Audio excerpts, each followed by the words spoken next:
आज हम चर्चा करेंगे लेखक खलील गिबरान द्वारा लिखी सर्वोत्तम किताबों में से एक किताब के बारे में, जिसको 100 से भी ज्यादा भाषाओं में ट्रांसलेट किया जा चुका है। यह किताब आपको जीवन में अलग अलग पहलुओं पर आध्यात्मिक समाधान देती है।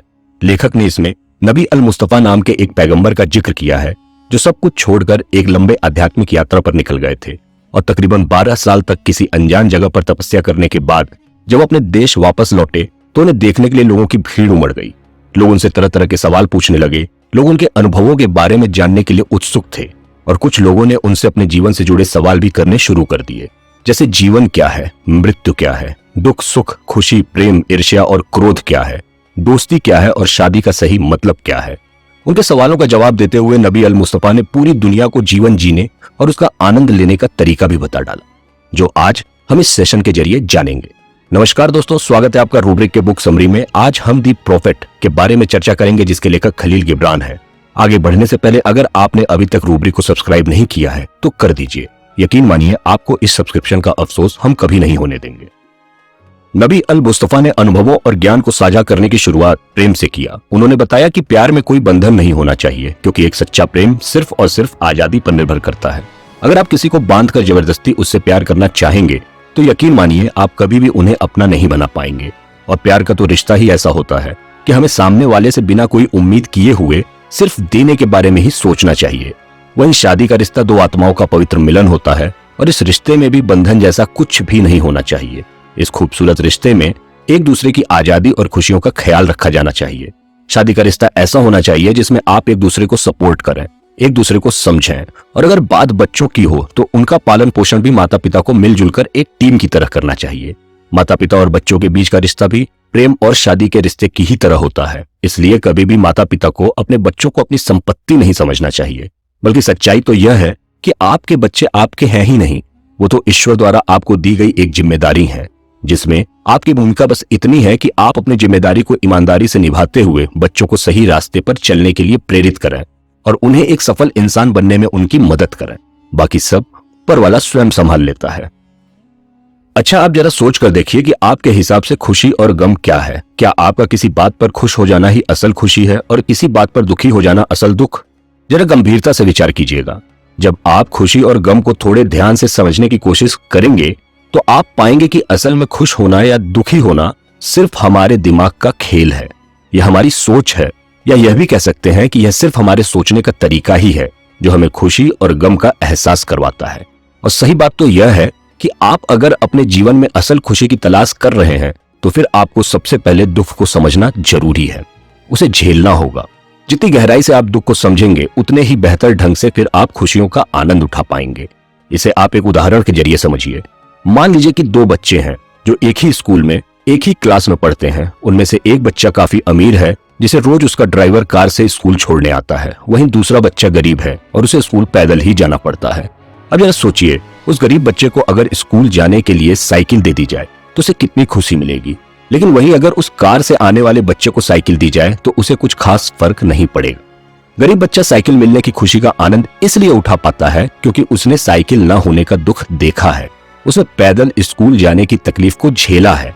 कहने का मतलब यह है कि जब आप किसी चीज की तकलीफ को झेलते हैं, उसके दुख को महसूस करते हैं, तभी आप उससे मिलने वाले सुख का आनंद उठा पाते हैं। और एक बात आप बहुत अच्छे से समझ लीजिए, भले ही हम सब दुख से दूर भागकर जीवन में सिर्फ और सिर्फ खुशियां ही चाहते हैं, लेकिन सच्चाई तो यह है कि यह दुख ही है जो हमें जीवन को जीना सिखाता है।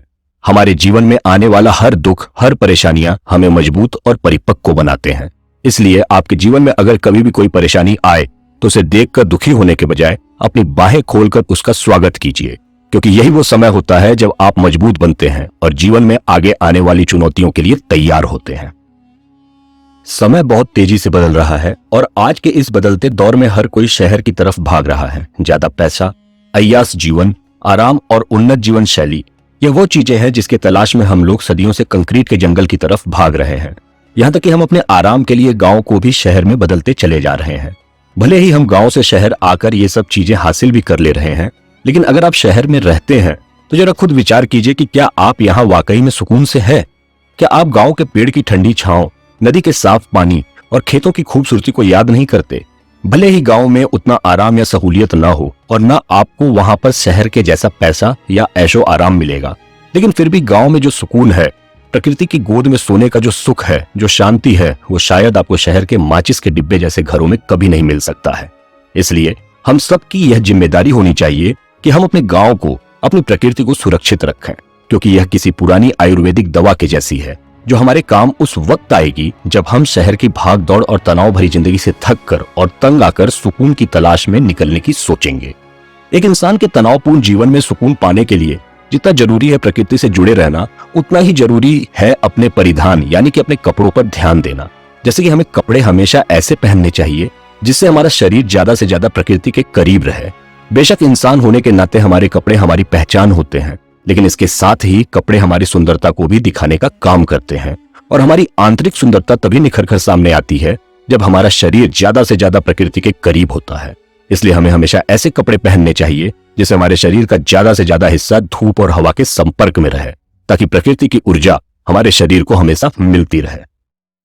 अच्छा, अगर आपसे पूछा जाए कि जुर्म क्या है और अगर किसी ने जुर्म किया है तो फिर उसकी सजा कैसे तय की जानी चाहिए, बेशक इसका जवाब आप यही देंगे कि जुर्म को हमारे संविधान में परिभाषित किया गया है और जो संविधान के नियम के अनुसार नहीं चलता है वो अपराधी होता है, और किसी अपराधी को क्या सजा देनी है वो भी उसी संविधान में लिखा रहता है। आपका यह जवाब काफी हद तक सही भी है, लेकिन ये जो संविधान या कानून है ये सब कुछ हम इंसानों द्वारा बनाया गया है। लेकिन यहाँ पर नबी अल मुस्तफा प्रकृति के बनाए हुए नियम और उससे ने जो अपराधियों के लिए सजा तय की है उसकी बात कर रहे हैं। प्रकृति का सिर्फ एक ही नियम है और वो है हमें किसी भी जीव को किसी भी प्रकार से कष्ट नहीं पहुंचाना चाहिए, ना तो अपने बातों से, ना ही शारीरिक और ना ही मानसिक। हमारी सिर्फ इतनी सी ही जिम्मेदारी है कि हमें किसी को भी किसी भी तरह से कोई नुकसान नहीं पहुंचाना है, और प्रकृति का यही कानून दुनिया भर के संविधान और नियम को अपने आप में समेट लेता है। अगर हम प्रकृति की दी हुई इस छोटी सी जिम्मेदारी का निर्वहन अच्छे से करने लगे तो शायद हमें अलग अलग कानून पढ़ने और उन्हें समझने की जरूरत भी न पड़े। और अगर बात की जाए सजा की, तो इसके लिए प्रकृति का नियम यह कहता है कि दुनिया में कोई ऐसा गुनाह नहीं है जिसके लिए किसी को माफ नहीं किया जा सकता। इसके साथ ही सजा देते वक्त हमें यह भी याद रखना चाहिए कि किसी अपराधी ने चाहे कितना भी बड़ा अपराध क्यों न किया हो, लेकिन उसके बाद भी वो एक इंसान ही है। ऐसे में अगर उसको कोई सजा दी भी जा रही है तो इंसानियत के दायरे में रहकर ही देनी चाहिए।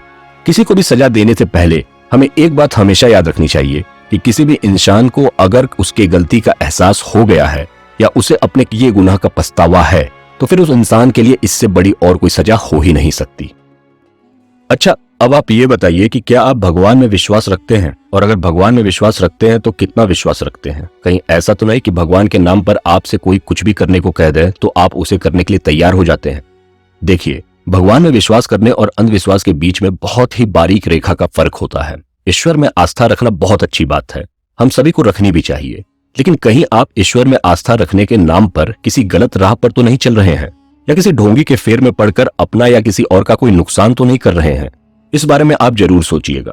फिर चाहे जीवन के रिश्ते की बात हो या फिर भगवान पर यकीन करने की ही बात क्यों ना हो, हम सभी के अंदर भावना का होना बहुत जरूरी है। तभी हम दूसरों के दुख और तकलीफ को समझ पाएंगे और तभी हमारे अंदर इंसानियत जिंदा रह पाएगी। लेकिन अगर आप भावनाओं में बहकर बिना किसी तर्क के किसी भी चीज पर यकीन करने लगेंगे तो फिर यह समझ लीजिए कि आप खुद के लिए ही मुसीबत खड़ी करते जा रहे हैं, जिसका खामियाजा भी आपको ही भरना पड़ेगा। आपका असली दोस्त वो होता है जिसका आपसे आत्मा का संबंध होता है। आपकी समझ में दोस्ती क्या है? आप किसे दोस्त मानते हैं? क्या वो आपका दोस्त है जो आपके साथ 24 घंटे रहता है लेकिन फिर भी आपको उससे अपनी कुछ बातें छुपाकर रखनी पड़ती हैं? या फिर वो आपका दोस्त है जो आपसे साल में 1 या 2 बार ही मिलता है, लेकिन उससे मिलते ही आप अपने जीवन के सारे राज, सारी खुशियां और सारे गम सब कुछ बिना किसी हिचकिचाहट के उसे बताने लगते हैं, जिससे बात करने के बाद आपके दिल को सुकून सा मिलता है और मन हल्का हो जाता है। ये बिल्कुल जरूरी नहीं है कि आपके साथ सबसे ज्यादा वक्त बिताने वाला इंसान आपका सबसे अच्छा दोस्त ही है। असल में दोस्ती एक ऐसा रिश्ता है जिसमें 2 लोगों के अंतर आत्मा का आध्यात्मिक संबंध होता है, और ये संबंध आप हर किसी के साथ नहीं बना सकते हैं। लेकिन अगर किसी के साथ आपका यह संबंध बन गया है तो फिर इससे फर्क नहीं पड़ता कि वो आपके साथ 24 घंटे रहता है या फिर वो आपसे साल में 1 बार मिलता है। लेकिन जब भी वो आपसे मिलता है तब आप उससे बातें करते हुए समय व्यतीत नहीं करते, बल्कि समय को जी रहे होते हैं, उसका आनंद ले रहे होते हैं। अच्छा, क्या आप किसी ऐसे इंसान को जानते हैं जो खूब सारी बातें करता है, जो खूब बोलता है, जिसे लोग बातूनी कहते हैं? आप गौर किए होंगे कि ज्यादा बातें करने वाले इंसान या तो खुद को काफी अकेला महसूस करते हैं या फिर उनके दिमाग में विचारों का बवंडर चल रहा होता है। वैसे ज्यादा बोलना या ज्यादा बात करना कोई गलत आदत नहीं है, लेकिन ज्यादा बोलने का एक नुकसान यह है कि तब आपको खुद को समझने और खुद की अंतर आत्मा से मिलने का मौका नहीं मिल पाता है। यह दुनिया और भी खूबसूरत तब हो जाती है जब आप इसे मन की सुंदरता से देखते हैं। हम सभी का जीवन का सबसे अच्छा तोहफा है आनंद से भरा जीवन जीना, और यह हर इंसान को खुद तय करना होता है कि उसे किस चीज में असल आनंद मिलता है। और यह हमारी ही जिम्मेदारी है कि हम स्वयं को हमेशा खुशी और आनंद का अनुभव कराते रहें, क्योंकि अगर हम खुद को खुश नहीं रखते हैं तो हम प्रकृति की दी हुई इस जिंदगी के साथ गलत कर रहे हैं। इस धरती पर जितने भी जीव हैं, हर किसी को खुश और आनंदित रहने का अधिकार है, और हर जीव की यह जिम्मेदारी होती है कि वो स्वयं का और खुद से जुड़े लोगों की खुशी का ख्याल रखे, क्योंकि खुशी ऐसी चीज है जो बांटने से बढ़ती है। इसका सबसे अच्छा उदाहरण मधुमक्खियों का और फूलों का है। मधुमक्खी फूलों का रस चूसकर अपने पेट को भरती है, जिससे उन्हें खुशी मिलती है। वहीं जब मधुमक्खी फूलों का रस पीती है तो फिर फूल का भी प्रजनन होता है, जिससे फूलों को भी खुशी मिलती है, और मधुमक्खी के छत्ते से मिलने वाले मधु से इंसानों को खुशी मिलती है। इस तरह से यह कहना बिल्कुल गलत नहीं होगा कि अगर हम खुद की खुशी के लिए काम करते हैं तो फिर उसमें दूसरों की भी खुशी जुड़ी होती है। इसके साथ ही नबी अल मुस्तफा सच में सुंदर होने का मतलब बताते हुए कहते हैं कि किसी भी इंसान की खूबसूरती उसके आंख, नाक, कान और चेहरे में नहीं, बल्कि असली खूबसूरती उसके अंतर आत्मा और मन में होती है। क्योंकि रंग और रूप तो एक दिन हर किसी का समय के साथ ढल ही जाता है, और कोई रंग रूप से कितना भी सुंदर क्यों ना हो, लेकिन अगर उसका व्यवहार अच्छा नहीं है, उसके अंदर इंसानियत नहीं है, तो फिर ऐसे इंसान के साथ कोई भी खुश नहीं रह सकता, और उसका खूबसूरत चेहरा भी बदसूरत लगने लगता है। इसलिए अपने हर एक पल को जीना सीखिए, क्योंकि जीवन की असल खुशी कल में नहीं बल्कि आज में है। हम इंसान जब से इस धरती पर आते हैं तब से हम सब कुछ मैनेज करने में, सब कुछ नियंत्रित करने की कोशिश में लग जाते हैं। आप सोच कर देखिए, जब एक छोटा बच्चा पैदा होता है तभी से उसके माता पिता उसके आगे की जिंदगी को लेकर कितनी योजना बनाने लगते हैं। माता पिता ही नहीं बल्कि जब वो बच्चा थोड़ा सा बड़ा होता है तब वो भी अपने जीवन को इस तरह से मैनेज करने लगता है कि जैसे मानो सब कुछ उसके हाथ में ही हो। लेकिन हम इंसान यह भूल जाते हैं कि हमें इस धरती पर प्रकृति ने भेजा है, और हमारा नियंत्रण हमेशा से उसी के हाथ में था, है और रहेगा। यहाँ तक कि हमारे जन्म से लेकर मृत्यु और उसके बीच में होने वाली हर एक गतिविधि, सब कुछ सिर्फ और सिर्फ प्रकृति के हाथ में ही होता है। फिर भी कितने कमाल की बात है ना कि हम सभी अपने जीवन को लेकर कितनी तैयारियां करते हैं, कितनी योजना बनाते हैं। जैसे 22 की उम्र में हम अपनी पढ़ाई पूरी कर लेंगे, 25 की उम्र में नौकरी, 28 में शादी, 30 में बच्चे। लेकिन सच्चाई तो यह है कि हमें असल में कुछ पता ही नहीं है कि अगले पल हमारे साथ क्या होने वाला है, कब हमारा समय पूरा हो जाएगा और कब हम मौत के रास्ते फिर से उसी प्रकृति से मिल जाएंगे जहां से हम आए हैं। इसलिए जीवन में कभी भी ना तो किसी चीज का पछतावा करना चाहिए और ना ही खुद के ऊपर किसी योजना को पूरा करने के लिए ज्यादा दबाव बनाना चाहिए। ध्यान रखिए कि यह जीवन हमें एक ही बार मिलता है, और इसे हमें उसी तरह से जीना चाहिए जैसे प्रकृति हमसे चाहती है। और प्रकृति वास्तव में हमसे यही चाहती है कि हम हर पल का आनंद लें, कल की चिंता ना करें, किसी बात का तनाव ना लें, हमेशा खुश रहें और दूसरों को भी खुश रखें, क्योंकि हम सब के जीवन का एकमात्र मकसद ही खुश और आनंदित रहना है। बाकी सब प्रकृति और ईश्वर स्वयं संभाल लेते हैं। उम्मीद है कि आपको यह समरी पसंद आई होगी। आपको यह किताब एक बार जरूर पढ़नी चाहिए।